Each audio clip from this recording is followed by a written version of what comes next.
history of the Law of One series, the Law of One was channeled by three people: Don Elkins, Carla Ruckert, Jim McCarty.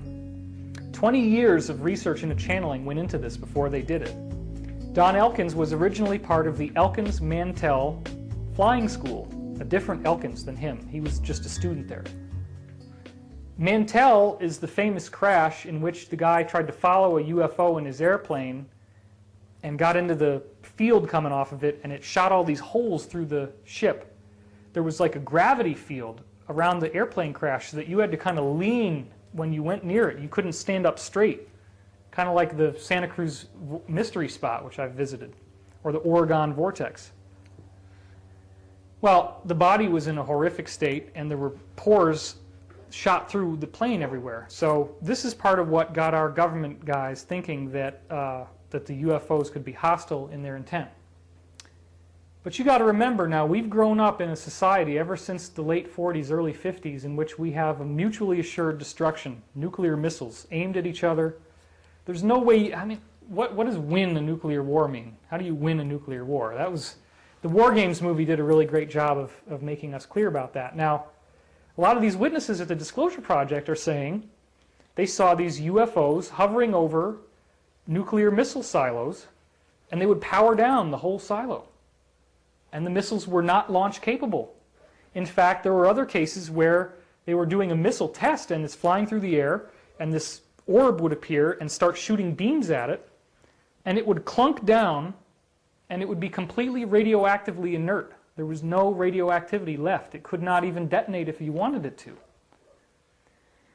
This is just the beginning of where we start to understand that there has been a lot of negative propaganda in films telling you that extraterrestrials are evil. There is a battle going on between good guys and bad guys because there's a lot of different ETs out there. There's a lot of civilizations visiting the Earth. Darwinian evolution is not a viable model. The Law of One series teaches us that the galactic creator, they call it the Logos, created a body design that it then writes into the energy around us. So what that means is the human body shows up on every planet in the galaxy where life can form. It's a natural evolution. Some might get there by an insect, some might get there by a lizard, some might get there by mammals like we do, some might get there by cetaceans, some might get there even by vegetation, apparently. Now this very crazy idea that, you know, trees could detach and walk around, and I realize it would probably be ridiculous to most people, but if you start getting into the idea that life is a field, it explains a lot of very strange things. For example, research has been consistently done on the fruit fly known as Drosophila, in which they alter the DNA so that the eyes don't form. It's a mutant without eyes. No matter what they've done ever to mess with the Drosophila's DNA, after 5 generations the eyes come back. There's another plant that's been used in laboratory studies for 25 years. They mess with the plant. No matter what they do to mess with the DNA to make it alter and mutate, 25% of the time those plants fix their DNA. That means this whole idea of terminator seeds and genetically modified crops will never really happen because nature can rewrite itself and fix the errors in the DNA. But it goes a lot more than that. When you have Dan Burrish, who you guys have interviewed, he's talking about his Lotus project, in which you have a crystal of silicon, basically like quartz, and you just put it in distilled water, purified. You run the whole thing in an autoclave. There's no way that there could be contamination in it. Hit it with a little bolt of electricity, and things start growing in the water. Well, this has been done since the last century, in the 19th century. There are Sir William Crookes is one of the guys who did this, in which he took a volcanic rock, electrified it, put drops of water on it, and these little mites grew out of this murk, and they grew legs, and they detached, and they started walking around. There are other researchers, mostly from the Reich camp, the Wilhelm Reich, with the orgone stuff, because Reich was demonstrating this over and over again in the laboratory. Now, his research has been criticized. He calls it bions. He says that there's these little corpuscles of energy that form living things. But it's since been done under extremely powerful laboratory conditions. Furthermore, Dr. Francis Crick, who was one of the co-discoverers of the DNA molecule, showed that the dust in the galaxy, when you take a line of sight from where we are to the center of the galaxy, 99.9% of that dust in the galaxy has all the spectrographic signatures, all the light waves that you would expect to see from living bacteria. So panspermia, the idea that life was seated on the Earth, it's more than that. Life is the field, the energy that's around us that underlies matter, not electromagnetic energy. There's a deeper energy called torsion fields. That is the energy of consciousness. It's the energy that allows me to be psychic so I can think what somebody else is thinking and have those thoughts come into my mind. It's the energy of source. It's the energy of time. Time is actually not invariant. Time is locally variable. That's one of the really fascinating things you start learning. I've now, as I told you guys, I've met with a variety of black ops scientists. And one of the things that they keep saying again and again is that time can be altered by electromagnetic means, very strong electromagnetic coils. This gets back into the Philadelphia experiment. So I guess this is the time where you guys wanted me to get into the Daniel story. And certainly Daniel's an interesting place to Yeah. start. And you did say that Daniel has, in some ways, you got in touch with us because you said that our Henry Deacon, a lot of what he's come up with has been verified by your relationship with Daniel. Maybe I'm not putting it in the right words. No. What do I do when I have been given access by extreme, wonderful synchronicity to connect with somebody who was in a black operations, meaning off the government radar of official congressional inquiry into how the funding is being allocated. I get this guy, he tells me stuff that nobody else has ever said in any public forum. I go to this website called Project Camelot, and you guys have the same data.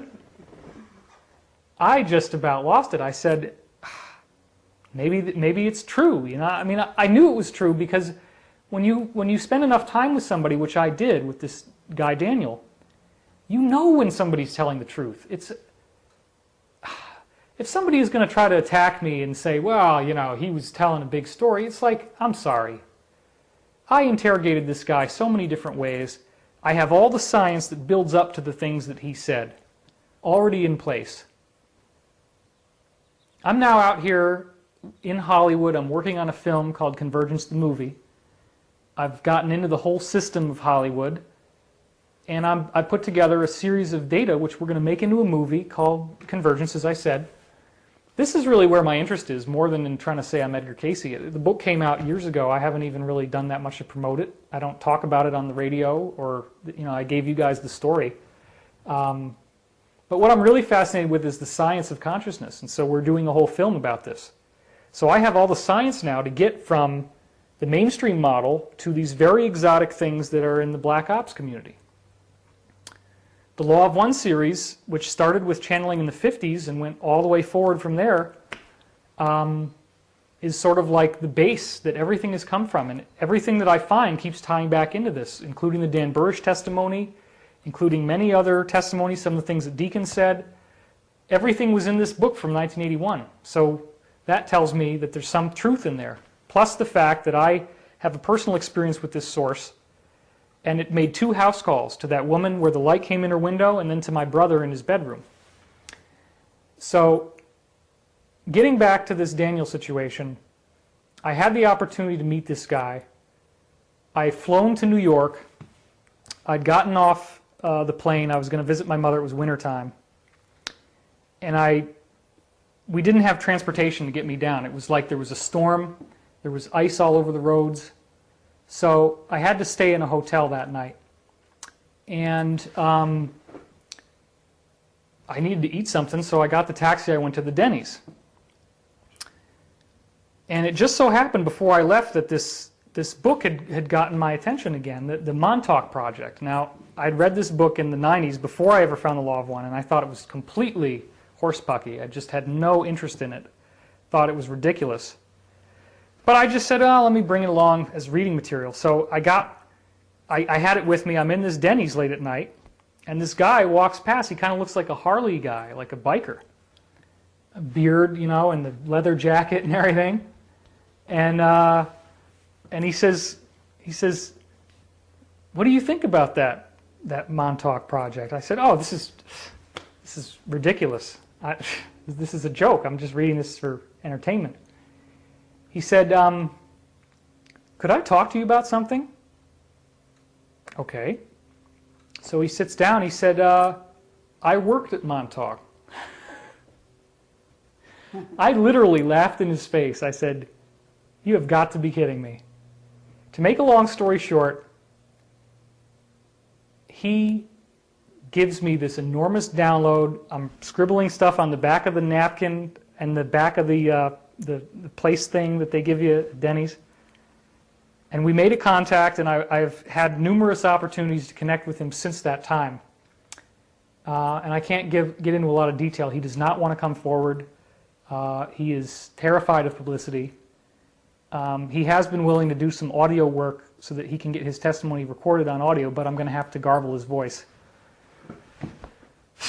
So here's the deal.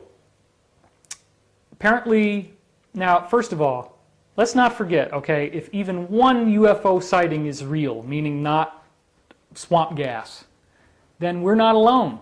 And there are UFOs. As soon as you accept that, you have to also accept the fact that they can materialize and dematerialize. So they're winking in and out of our reality somehow. Well, how would they do that? Apparently, the answer is in the seat. Okay, you have a seat in the UFO, and it plugs into your mind, and you think, I want to go to a particular place. You visualize where that place is. This vortex opens up in front of your ship. Your ship flies through the vortex closes behind you, and you end up going where you need to go. So what happens if a disc crashes and our government guys pop the seat out of the UFO and then start tinkering with it? And then what happens if they get help from a particular group of extraterrestrials from Sirius, apparently, and the ETs are telling them, yeah, well, you know, design this coil and build this way and build a big octahedron, like 2 Egyptian pyramids top to bottom. And that's your main antenna. So, to make a long story short, it took a number of years, but there were a series of progressive steps that led to the ability to bring this chair online so that it was fully functional in its intended purpose. The chair had, this is all stuff, now Daniel got hired in at this job, he was an Air Force captain, and he was given a rote sentry position at this place, kind of like a guard, but he also had a variety of tasks that were to be performed. He did not know what was going on.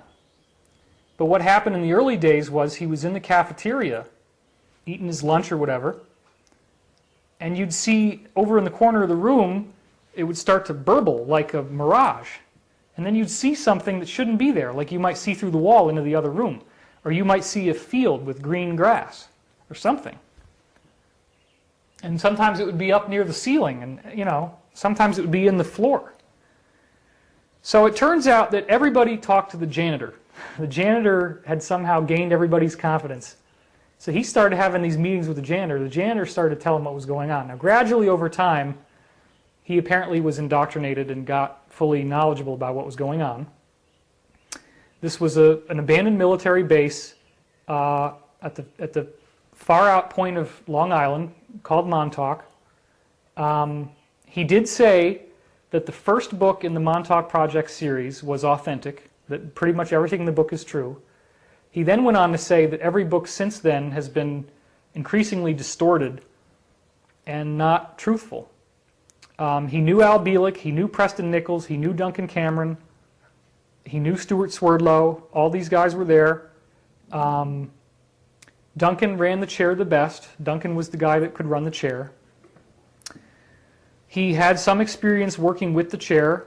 He said that they originally tried to build one reverse engineered, and then that didn't work. They eventually had to go back to the original design, use the actual real chair, not a one that they'd rebuilt.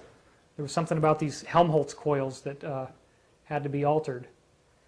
So basically what happens is you're in the chair. There's 22, I think he said 22, basic wavelengths that the chair creates that are like your mind waves, your brain waves. And from these 22 wavelengths, all other waves come from your mind. So when you sit in the chair, they would have you go into what they call the quiet point. And this is a point where your mind is perfectly still. Now normally, if you go in the chair and your mind isn't quiet, the waves are going to be, fluctuating all the time. You go quiet and the waves will sort of stop and go to like a fixed point like this. Well, out of the 22, if you have a wave that looks like this, the idea is to get it to go flat. So they would zero out the chair, as it's called, 22 knobs, 22 waves, and you flatten out all the graphs once they get flat. Duncan Cameron apparently was the only person who could get everything perfectly zeroed out, perfectly stable. There was an extremely, extremely enormous power supply that was required to run this chair. It was a non-standard frequency. It was not alternating current 120 hertz. It was some weird decimal point number of hertz that they had to run through the chair. But what would happen is that consciousness would create matter. They found that you could think about an object, like let's say you thought about a particular wooden chair and you visualized the chair would start forming in the room. First maybe very shimmery and sort of like you couldn't even see it, and it would harden up. Depending on how much thought energy you put into it, it would stay solid for a period of time, and then it would dissipate and sort of disappear back into the background. Then they started to find out that if you thought about a particular place, that there would be an opening that would appear and you would go to that place. You could send somebody through it and then they could walk around in there for a while and other people could see them. It was like they were there.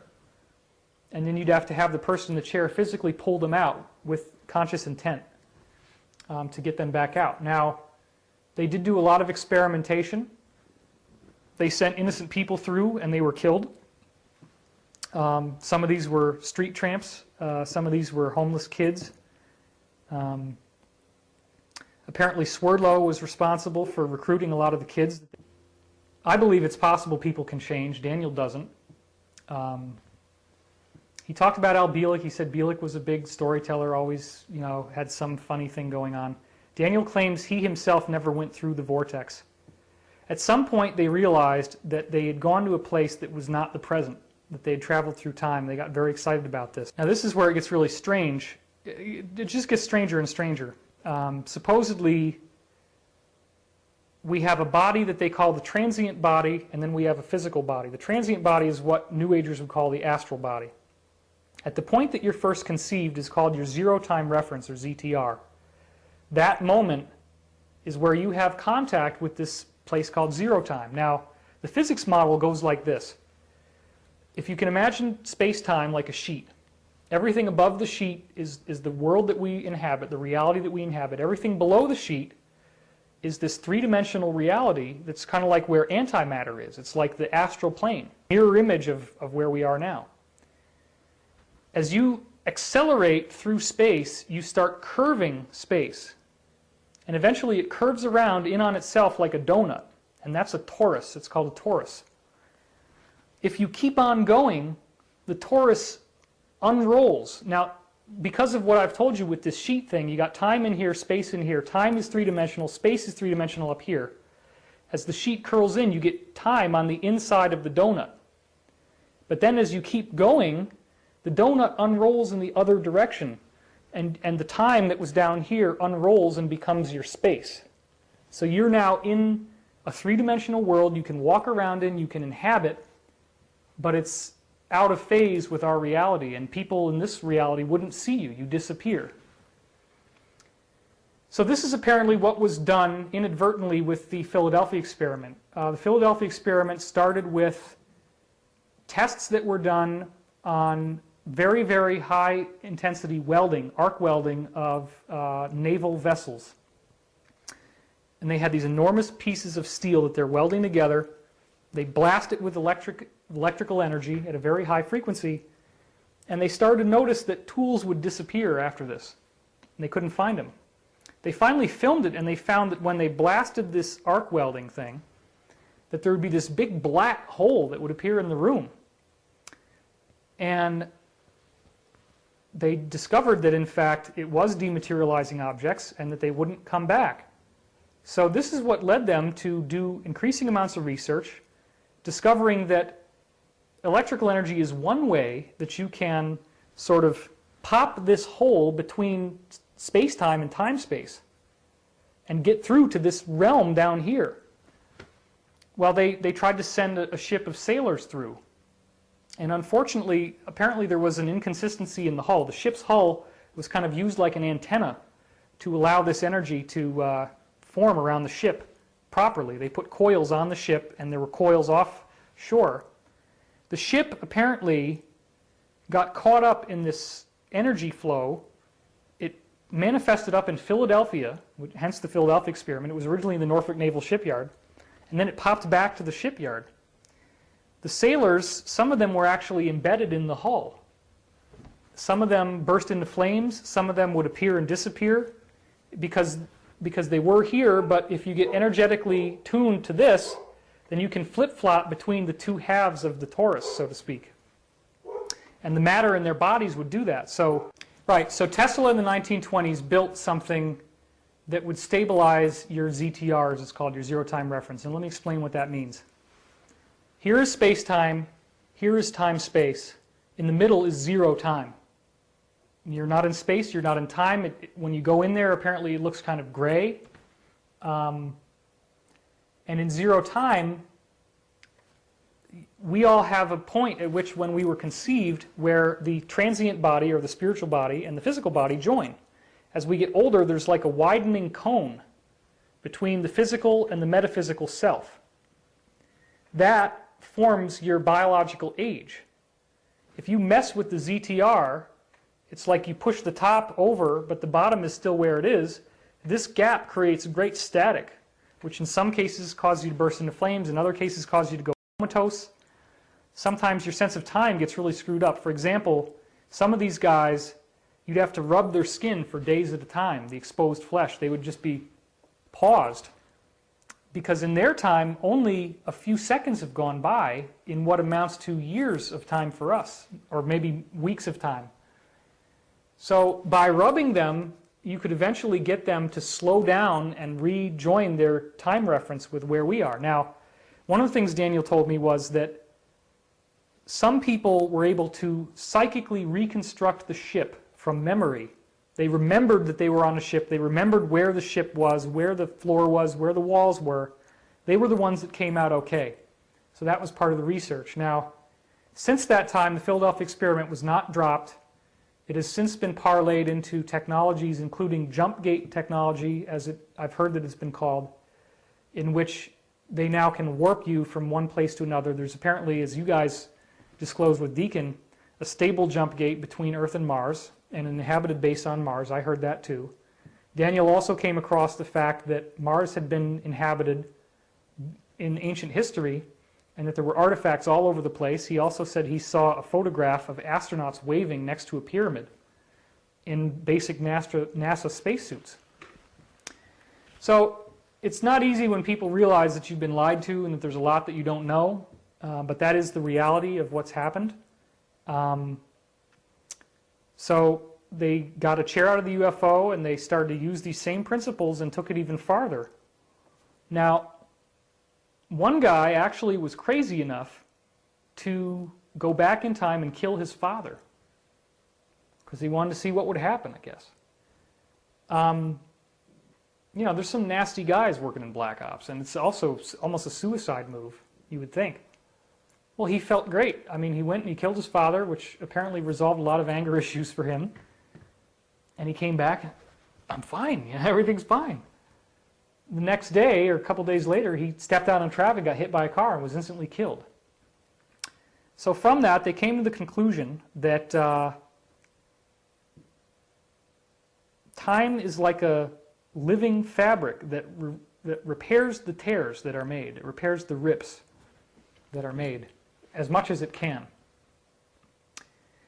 The most interesting thing that Daniel ever told me was, of course, well, first of all, before we get to that, your ZTR determines your absolute biological age. So apparently, if you travel into the future, and your ZTR says you were born in 1956, let's say, you travel into the future 10 years, 15 years down the road, in a matter of a couple hours, your body becomes 10 or 15 years older. When you travel back in time, you revert back to the age you were when you left in a relatively short time. Now this is very anomalous, suggests a very multidimensional component to the biological aging. So they had to find a way to shift the ZTR in order to send somebody through, and Daniel believes they had, but he did not have access to that information. They were taking wavelengths of the psychic's mind, analyzing them, and trying to figure out a way to mechanically generate them so that they wouldn't need the psychic, because they were using a variety of psychics, but Duncan Cameron happened to be the one who had the most success. So they sent people through time. There was a 20-year wave that came out, which apparently was a natural harmonic of the Earth in its rotation. And you could plot on the wave very precisely what time somebody was in by how far the wave went. If the wave got to here and then stopped, they could calculate, okay, well that's 1996, January 15th, or whatever. The wave keeps going. Well, this is what really drove these guys crazy, is that there was a certain point, they were sending people into the future, there was a certain point on that 20-year wave as they're traveling along through a time tunnel in which all the waves, 100-some plus waves from the chair, and that was just the number that they had analyzed. There were hundreds more that they weren't even looking at. The amount of cables coming out of the chair was in this 2-inch by 3-inch thick box coming out. Huge amount of data. All the graphs would go flatline for like 5 or 6 seconds and then come back online. But during that time, you couldn't see anything. The graphs were gone. Well, then they asked the people, what happened to you during this time? And they said, it's the most fantastic thing I've ever experienced in my whole life. It was like I'm one with the galaxy. I could be a star, I could be a planet, I could zoom in on a planet. I had access to all knowledge there ever was to know. I could be a subatomic particle, I could be an atom, a molecule. I could fly anywhere, do anything, know anything, be anything, and it seems like there's no time, it just goes on eternally. It's absolute ecstasy. It's the most wonderful thing I've ever experienced in my whole life, and you do not want to leave. When you first hit it, it's like hitting a really intense bump, like you slam into something. So they called it the bump, or the discontinuity. And the experience of going out of the reality that you know, they called it the full out, that you would have this full out experience. So then all the graphs went silent, drove these guys crazy because they wanted to be able to replay that part and analyze the waves, but they couldn't. So then they're looking at the timeline, and they look at this 20-year wave, and they find out exactly how far it went right up until poof, everything goes flat. And it was December 21st, 2012. So here we get into your whole 2012 thing. Well, the Law of One said something was going to happen in 2012, the channel material I was talking about before. And when Daniel starts telling me this, I'm aware that this is not a guy who's lying, because there were too many things that I asked him, I cross-examined him, I met him on multiple occasions. And then when you guys came out with your Henry Deacon testimony, it really was fascinating. So before we go any further, I want to make sure I mention my website. My website is divinecosmos.com, divinecosmos.com. And you can read about more of this testimony, more of all this kind of stuff I'm talking about. There's audio interviews that I've done in an archive. We have a great CD series that we've put together called The Science of Peace, which goes into a lot of the consciousness science, the understanding this stuff. Now, this is what I came to. We have a zero-time reference when we're born. Time and space become one at the moment of our conception. Daniel doesn't agree with me, but I believe that 2012 is the ZTR of the Earth. That it's a new birth of the Earth's energy body. And it makes a lot of sense. So it's at that moment that we have this implosion, and everything kind of comes together. Now, Don Elkins, the guy who was the questioner of the Law of One series, has access to channeling materials that were brought through with the help of this guy, W.B. Smith, who you'll encounter frequently if you read about ufology. W.B. Smith worked for Canada in the Defense Ministry and was the only officially sanctioned program that investigated this global grid. It was called Project Magnet. The idea that there's this energy grid on the Earth of crisscrossing lines. When you hear Dan Burrish's testimony, he talks about natural stargates. Those are points where these lines cross. They form nodes. A node is basically a dimensional crossing point. Now you have two counter-rotating geometries on the Earth. One that pretty much stays stable and has determined the shape of the continents, and then there's another one that we don't see which counter-rotates. And as the two go through each other, at certain points the nodes will cross. If those node points cross together and you have a favorable planetary alignment at the same time, you get this surge of energy in which space-time and time-space, there's that crossing point briefly. The Bermuda Triangle is a natural stargate. If these two grids cross over each other, the nodes connect, the alignment is right, then you can end up flying through this vortex and fly clear into time-space and end up not in our reality anymore. The reason why all this stuff is important is that 2012 literally represents a vortex activity across the entire Earth. That's what my research has conducted, that I've concluded from the research. Every person on Earth, except for maybe some of the people that are on the negative spiritual path called service to self, but almost everybody on Earth is going to go through this vortex experience, which is an ecstatic thing. It's not a terrifying or painful event at all. It's similar to how the full out happens. Our whole planet goes into that. Now, I read about ascension and all these things for a long time, and I said, how could this be possible? How could something like this happen?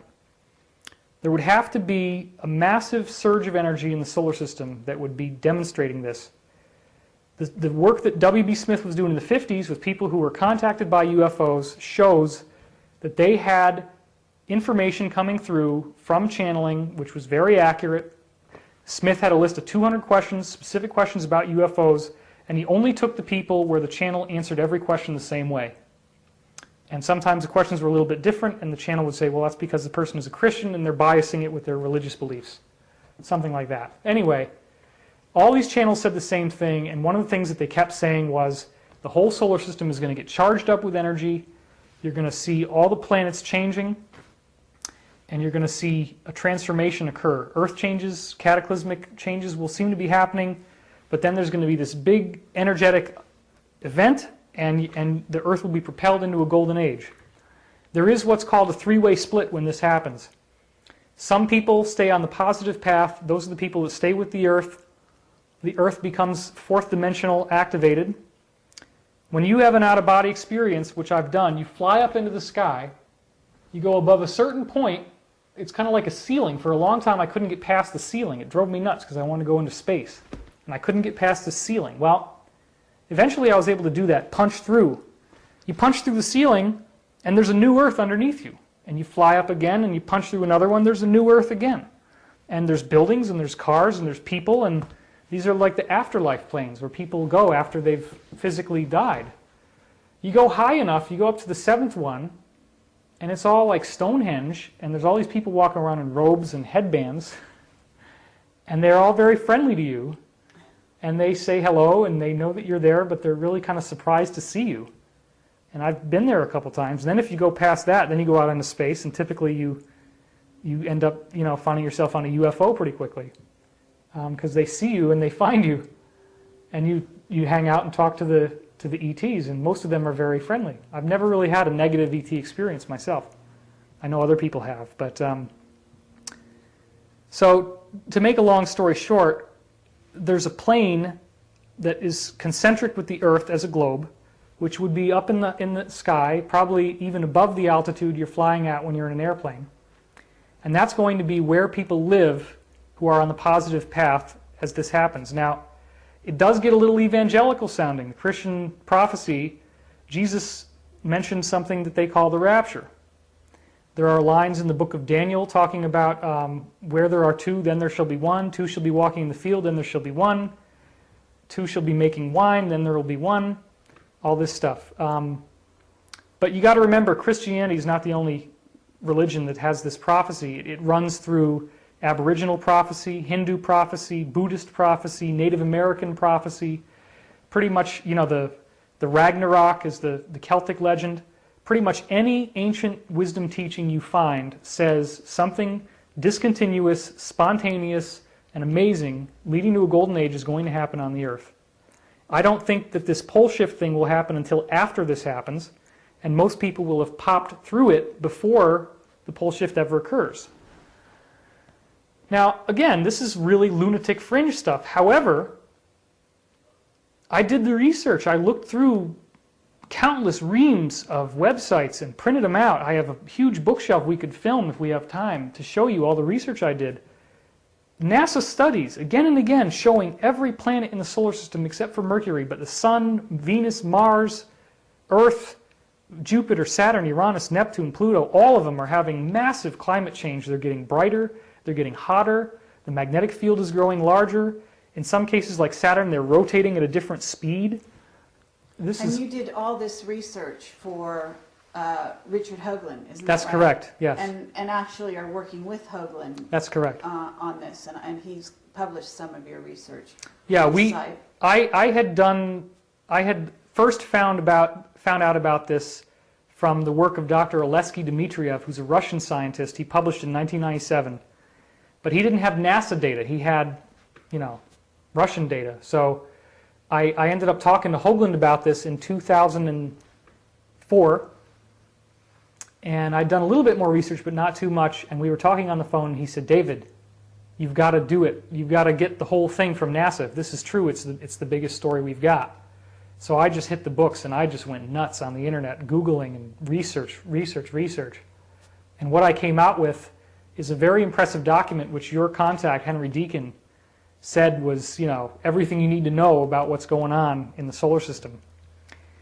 Now, okay, and that document is called? It's called Interplanetary Day After Tomorrow. It's a paper that I wrote with Richard Hoagland. You can find it on his website, which is enterprisemission.com. You can also find links to it on my page, and I'm going to be putting up a concise version of all the data in the future that you can read at divinecosmos.com.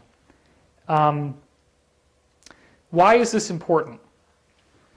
This gets back into the studies from the Russians about DNA, dealing with a particular experiment that was done. First of all, we have Dr. Glenn Ryan, an American scientist, who showed he took placenta DNA from a human placenta, put it in a test tube, and had people trained to create certain emotional states. They'd hold the test tube, and they'd feel like the greatest anger, rage you can imagine, or they'd feel the love of a mother for a newborn baby, the most pure, unconditional love. And what Dr. Ryan found, R-E-I-N is how you spell his name, is that when you feel the love, the DNA unwinds. And in order for when the helix unwinds, the messenger RNA can go in and grab the code and build life, build healing, build the healing of your body, the healing of cancer, diabetes, whatever. The anger causes the DNA to knot up like a braid of hair, and then you can't get healing at all. Now, this is the kind of data that I went into great detail about in my MP3 series, The Science of Peace, which is available on my site. And that's where I went through all this with this man who won 9 Grammys in music. His name is Larry Sire. We did a whole musical soundtrack for it. It's wonderful. I'm just giving you a little bitty taste of it right now. But anyway, so that proves on a microbiological level that DNA is an antenna for consciousness. It's tuned to the mind and to the soul. Well, now you have to get into this guy, Dr. Peter Garriev, who first conducted research called the DNA phantom effect. He found you put DNA in a little room in which it can absorb light, and all the light gets stuck in the DNA and spirals through the molecule. It doesn't stay in the room. The DNA is like a light sponge, which is really weird, right?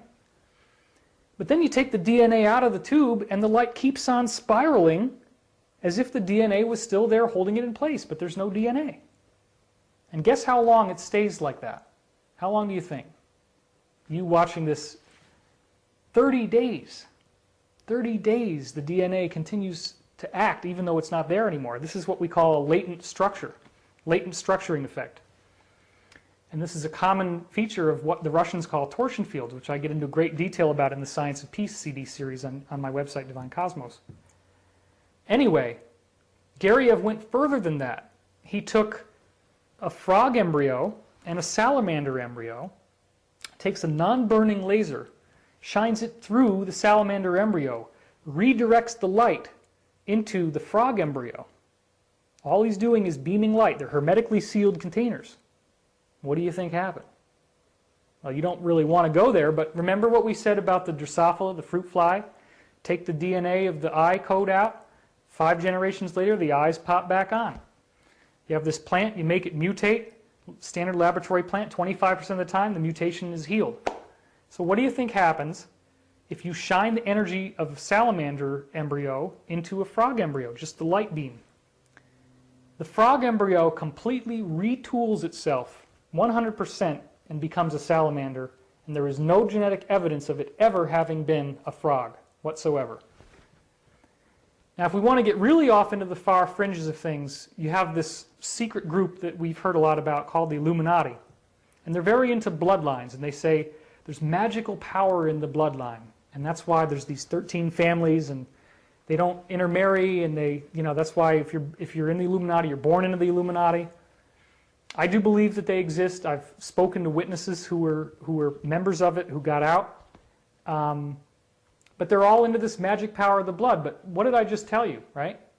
You can take a salamander embryo, send that energy into a frog. Well, what if your body is the frog, and the salamander energy is like the cosmos, the logos, the galactic creator? That's what the Great Pyramid was built for. You sit in the tomb, the open coffin in the pyramid. The pyramid is a centralizing, focusing spiral of energy. It takes this energy and makes it into a spiral. And I don't have the time to describe the physics of how this works. It's in Science of Peace. But you can experience ascension in the pyramid. That's what it was built for. It was built as a chamber of healing. So the Illuminati are the inheritors of this Atlantean science, which was then distorted according to the Law of One series thousands and thousands of years ago. 7,000, 8,000, 9,000 years ago, these negative entities got involved and changed the teaching and put it in a more negative direction. And that's where you get into the sacrifices and all these things that the Mayans ended up doing, and the secret orders end up doing these things. And sacrifices is one way to open up a shift between space-time and time-space. In the death process, you pop a hole through the veil temporarily. It's a conscious energy, so in a ritual, people can focus that energy and use it for something, including creating this opening. Especially if you're at a natural Stargate kind of thing. There are technological means to do this also. Now, I am not a supporter of animal sacrifice or any other type of sacrifice. I think it's something that you will end up paying for karmically. That's the thing that's really crazy about the secret orders. It's not that I dislike them as people. I've known a lot of people that are in these groups. It's more that they just have a fundamental misunderstanding of how consciousness really functions, which is a loving creation that we live in. Dan Burrish's data talks about a group of entities from Orion. That is mentioned in the Law of One series. The Law of One series says the Orions are a negative group. Negative meaning that they have an intention to try to take over, to try to control people through fear. So these Orions, according to Dan Burrish's testimony, come from the future, travel back in time, and they're trying to fix their genetic code. They're trying to fix their DNA. And they say that it's because they were bred from a small number of people who survived a cataclysm on Earth.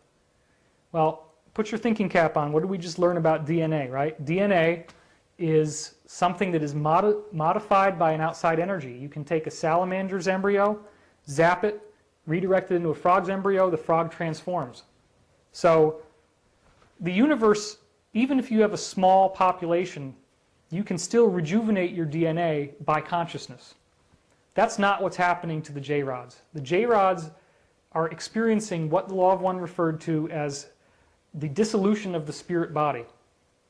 When you're on the negative path, meaning a path where you create fear and you're trying to manipulate and control others, eventually you get to a point where your soul cannot hold its charge. Your soul begins dissolving, and it actually affects your DNA.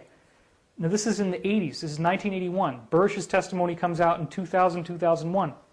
I saw this and I said, oh my gosh, this is a direct validation of what's in the Law of One series. You have to realize that there's two opposing factions according to Burrish. There's the Illuminati on one side and then there's the neocons on the other side, majestic or The Order of Death, as Alex Jones just called it in his documentary, which is now #1 on Google video at the moment. So you have two groups. The Illuminati believes in a Luciferian philosophy. Imagine that if you're this secret society, you've been around for thousands of years, and then this group comes along and says they're Christian, and they start torturing and killing all your people, and telling you that your knowledge is evil, and that you're a bad person. Your natural instinct is going to be to say, okay, well, whoever they say is the bad guy must be the good guy. Oh, well, Lucifer was the angel who had the most amount of wisdom and light, God's brightest angel, who was tossed out of heaven. Well, wherever he got thrown out from, that's not where we want to be, because these Christians are torturing us, persecuting us, killing us. The Christians are suppressing science because they only say the Bible's way. They're suppressing your natural instincts. They don't want you to have sex. They don't want you to procreate, except under, unique circumstances with a legal contract marriage. So the Illuminati got started as a natural rebellion of these secret orders to what was already being established. They brought in the Egyptian gods, Isis, Osiris. Osiris is represented in Egyptian mythology by the severed phallus, the penis, which is symbolized by the obelisk. Isis is symbolized by a woman holding the torch, which represents the secret mystery school teachings, and the book, which represents the mystery school teachings. And then she has these rays coming off of her head. Torch, book, rays on the head. American sculpture, harbor of New York City. Ah, the Statue of Liberty. Obelisk, Washington Monument. So this is back of the dollar bill. Pyramid, eye on top. They hide it right out in front of you, and they laugh at you. They laugh at you because you don't understand. I have been with these guys, I have been in the room with them, and they laugh at the average person at how stupid they are. In their mind, stupidity. I don't agree with that, but it is nonetheless amazing that they put the information out there. If you want to know it, you can know it. But so few people believe it, and they're smug with their sarcasm. And, I don't believe any of this stuff. But here's the deal. The 2012 thing is about consciousness evolution. It's about love. It's about choosing to love. All you have to do to get to be a part of the earth that's coming is be slightly more focused on loving people and helping them rather than manipulating them and controlling them. If you have 10 things that you do each day, 5 of them are negative, meaning you manipulate and control people. 5 of them are positive, meaning, oh yeah, you can get in front of me in traffic, or let me help you across the street. If it's a perfect mix of 5 to 5, then you're still not going to make it. But if you're at like 51%, meaning that 49% of the things that you do are selfish and manipulative and controlling, as long as you're 51%, you're going to go through this vortex, you're going to end up in the earth, in fourth density as it's called. How am I supposed to rectify it? When I get to LA, 7 years after I did these tapes, I had 20 tapes, 25 or more tapes that I hadn't transcribed. I was in a bad relationship and I just stopped transcribing. You remember the stacks of tapes on my desk, right? 7 years later, my dreams are saying, you got to transcribe these tapes now. I'm in Hollywood. I'm working on a movie. 7 years ago when I did this channeling, I was living in the loft of a barn, working in construction. I wasn't even making enough money from my readings to do it full time. It was like 1998 and early 99. I sit down, I start transcribing these tapes from 7 years ago.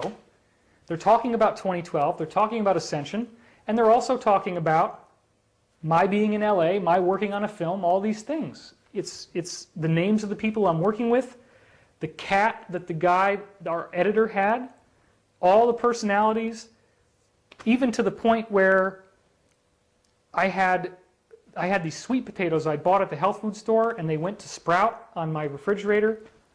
And then I go back to this tape from 7 years ago, and it's describing sweet potatoes going to sprout on the top of a refrigerator. 7 years from then is when this happened. We have 7 years from now to 2012. I get readings where they're saying what my future is 7 years in the future. In the same reading, they're saying what's going to happen after 2012, that we're going to have this world that's 100 times more harmonious than what we're living in now. This is a world in which you can levitate yourself, you can manifest instant healing, instant telepathic communication, nobody can keep a secret. It's totally harmonious because there's no secrets. You can fly. It's ascension. It's Jesus in John 14:12 said, "As I do these things, so shall you do them, and greater things, for I go unto my Father." Now again, I'm not a fundamentalist, I'm not a Bible thumper, but I know it's not fashionable to be Christian, especially because of the war on terror and how that's all gotten manipulated into the next crusade. But nonetheless, don't you think that maybe Jesus knew what he was talking about? Don't you think that maybe enough people witnessed what he was doing that this is based on real testimony and is not all a fabrication like some books have said?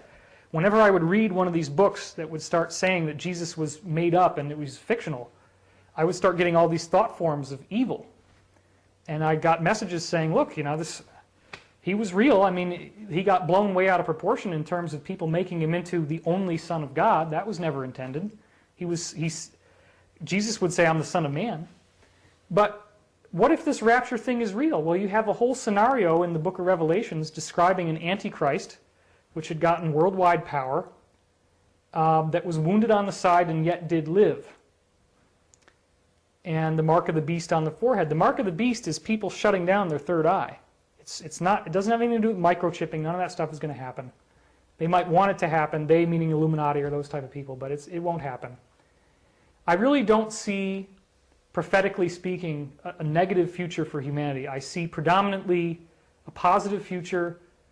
I have had dreams in which the entire pantheon of neocons in the Bush administration ends up being held accountable for what they've been doing, which involves manipulation and control. I think we're heading into a very interesting time in the future. I do not see massive, irreversible economic collapse. The vast majority of people on the inside in both groups, the Majestic and the Illuminati, are now well aware of this 2012 thing that's going to happen. They only see it as a cataclysm, because when you're working from separation and control, some of the people that are on that path will probably experience pole shift. But you have this three-way split. So what happens to the other two branches? Because you're talking about a three-way split, and you've talked about the good side. Right. The vast number of people at this point, although it's changing, are stuck in what the Law of One called the miasma of indifference. What that means is the average person on this planet has not chosen whether they're service to self or service to others, meaning they have not chosen whether they want to manipulate people or whether they want to love people. That's what it really boils down to. Now, in the secret orders, you have some very cynical people in there. You're born into this thing where you're abused from the time you're born. You have to go to these rituals at night. You're seeing these slicers and dicers, as they call them in the lower echelons.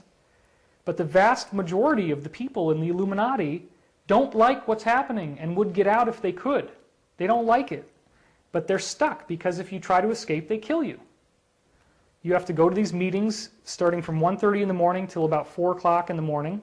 So you end up going to sleep with your clothes on 2 times a week, and you're indoctrinated with all this cult teaching, and they tell you you're going to be this wonderful leader in the New Order, and they want to have control over the earth because they inherited this ascension prophecy. They know it's coming. That's why it's on the dollar bill. Novus Ordo Seclorum, New World Order.